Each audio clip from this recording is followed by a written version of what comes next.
sore sama siang menjelang sore. Kita cerita tentang ini ya, test drive-nya si 307 Sporty.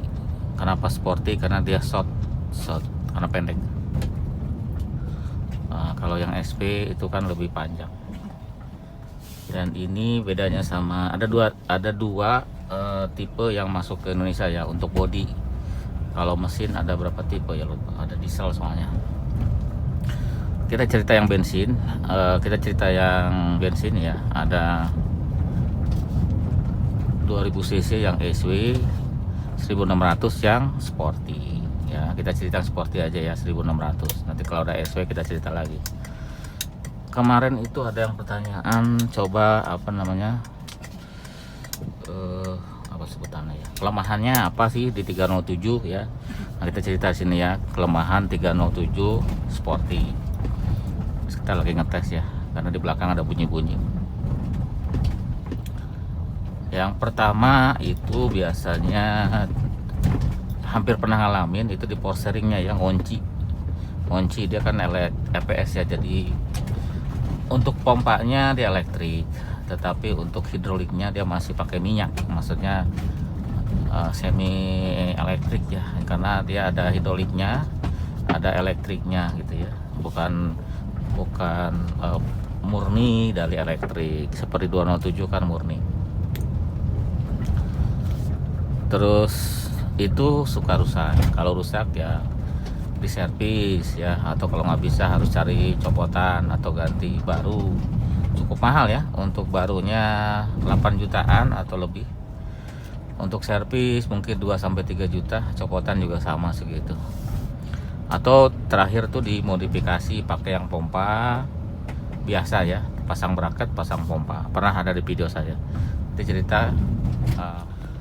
Oke, lanjut.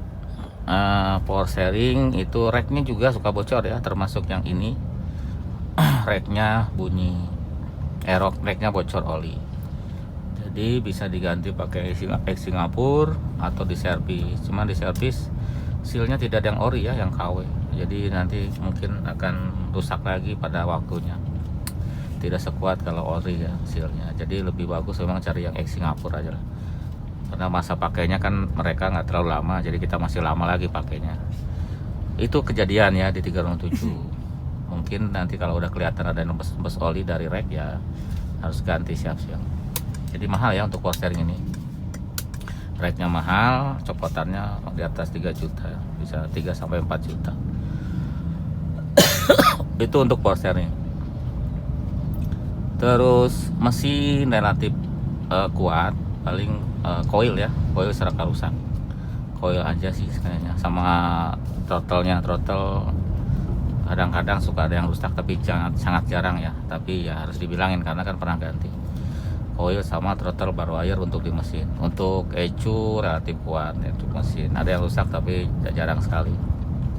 Kabel-kabel ya kuat dia ya. Untuk transmisi,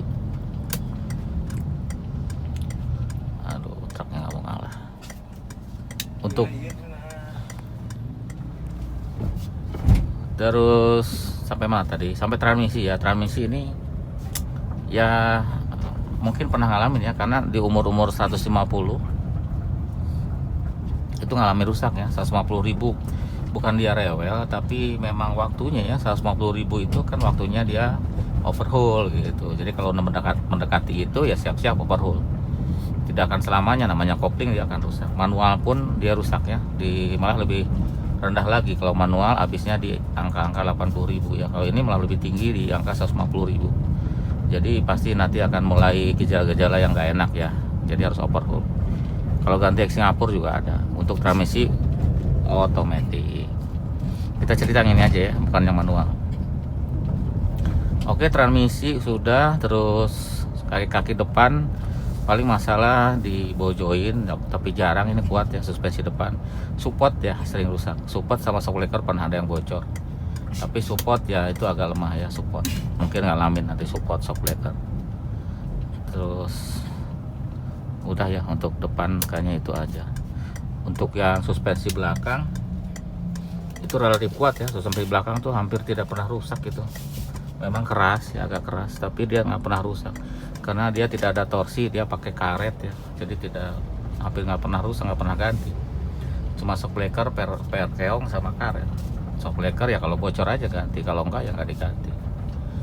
Oke, terus suspensi sudah, ABS agak jarang, tapi pernah ngalamin di modulnya ya, modul ABS. Sensornya kuat, tapi modulnya gitu, modulnya mahal kalau ganti, tapi di eBay itu murah.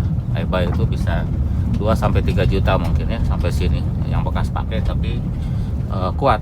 Tinggal cari di pencariannya ebay.co.uk, nanti ketik aja nomor yang ada angka-angkanya di modul ABS ya, nanti pasti nongol gambar itunya. Bendanya ya dibeli aja kalau berani belinya.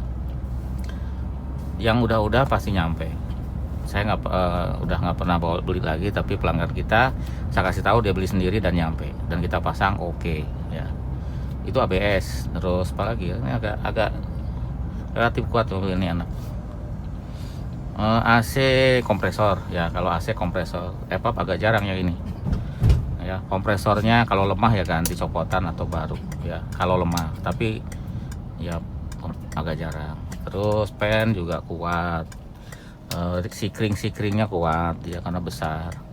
Paling kalau rusak ya itu rumah relay ganti aja copotan atau ganti yang universal bisa. Oke, mesin, oh ya mesin kelewat ya, ini suhunya suka tinggi ya, nggak jauh dari radiator ya, sama pen. Radiator pen udah itu aja. Kalau nggak radiator ya pen, radiatornya buntu mampet ya, atau mungkin kekecilan, kadang-kadang kekecilan radiatornya ganti yang tebel, aman, selesai ya. Seperti itu radiator sama pen itu. Kalau ini, kalau mesin jarang, udah kuat ya. Si mesin itu packingnya pakai aluminium, pakai kaleng gitu ya, bahannya bahan keras, jadi jarang melengkung, beda seperti yang pakai bahan asbes seperti tipe yang sebelum mobil ini ya, seperti itu.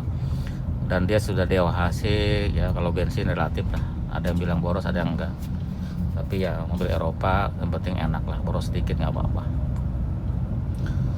Apalagi ya untuk yang ini ya, mungkin itu aja ya kelemahannya di 307 Sporty.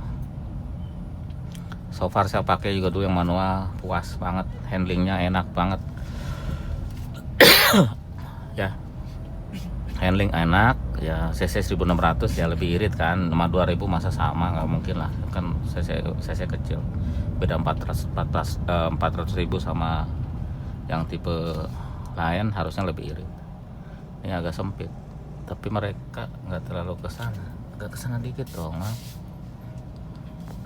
dia nggak mau ke pinggir. Ya udah, itu dulu ya, nanti kepanjangan videonya. Untuk instrumen ini kuat ya dia, instrumennya ini jarang rusak sih, instrumennya di sini juga jarang, karena AC ini jarang. Blower mungkin pernah ngalamin, saya pernah ngalamin dulu blower, IC-nya diganti atau ganti komplit, tapi agak jarang ya. Nggak ada lagi ya di sini. Ini suka rusak nih, mungkin ngalamin si tombolnya itu yang power window yang utama yang di kanan, pernah ngalamin ya.